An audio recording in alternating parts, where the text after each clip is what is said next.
So at Garden Time, we like to bring in new places that we've never even been before, and we're at one of those today. And we're at the Johnson Brothers greenhouses, and I'm here with Rachel. We thought we'd be talking a little bit about some perennials that deal with have some fall interest. Yes. So why don't you just start us right over here at the far side there, Rachel? Well, this is Agastache, and it's called Tutti Frutti. It's one of my favorites. It's actually going to go through spring, through well into fall. Hummingbirds love it, sweet scent, easy to grow. Anybody can grow it. And a good hardy perennial. Very good hardy perennial, absolutely. And of course, Heucheras, their colors are always very fun. colors, and come in all colors from very green like this to the darkest reds. Evergreen, easy to grow in pots or in ground.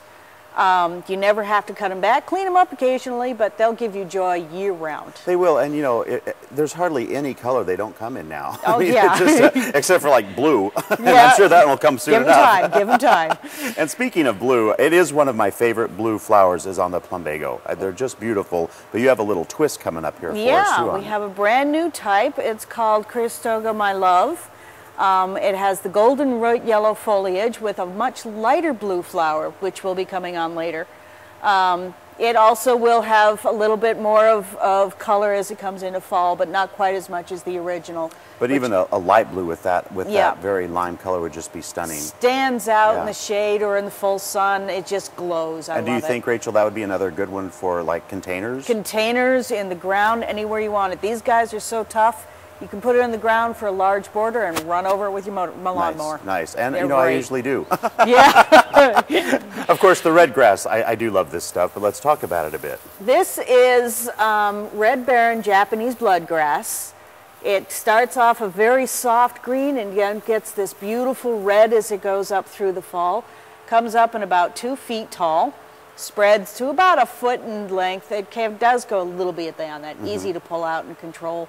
But it's just so pretty, and if you plant it where there's a lot of sun, it'll just glow in the sun. It's and really is it does it die down in the winter? Will people... It doesn't completely die down, but it's a good idea to cut it back for the fall in the late winter, so to come up fresh in the spring. Yeah, because I don't know, you know, I mean, this is the first time that we've ever got to talk, Rachel. But you know, for me, a lot of times perennials that say they're evergreen, really, you don't really want them. They're evergreen in the spring because they don't look too great coming up. So it would be a good idea just to cut that one back. Grasses generally, it's usually, even if they say evergreen, go ahead and cut them back in the late winter so they can give you their full beauty again. Fresh growth. And what's this beautiful girl right here? That is Miscanthus, and its actual name is Dixieland. I forgot that for a moment. But Dixieland, it's one of my favorites. It's not too big. It only gets to about 4 feet. Unlike some which can get up to 7 feet.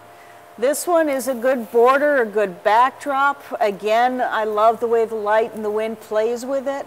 It's just really lovely, and it can stand out. And you know, look at this, the darker blue against the green. Yeah, it looks great with that even. It's a great, good goes with just about any color. It's one of your, I'd call them closet favorites if it were clothes.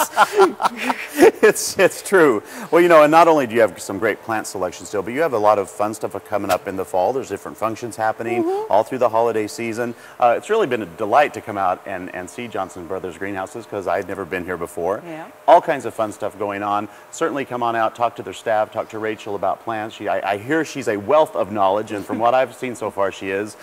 They can help you with containers, with your planting beds. Just a lot of good information and a great selection of plants still. So for more information, you can go to gardentime.tv and we'll click you over to their website. Rachel, just a delight to meet you. Thank you so much. Same to you. Thank you.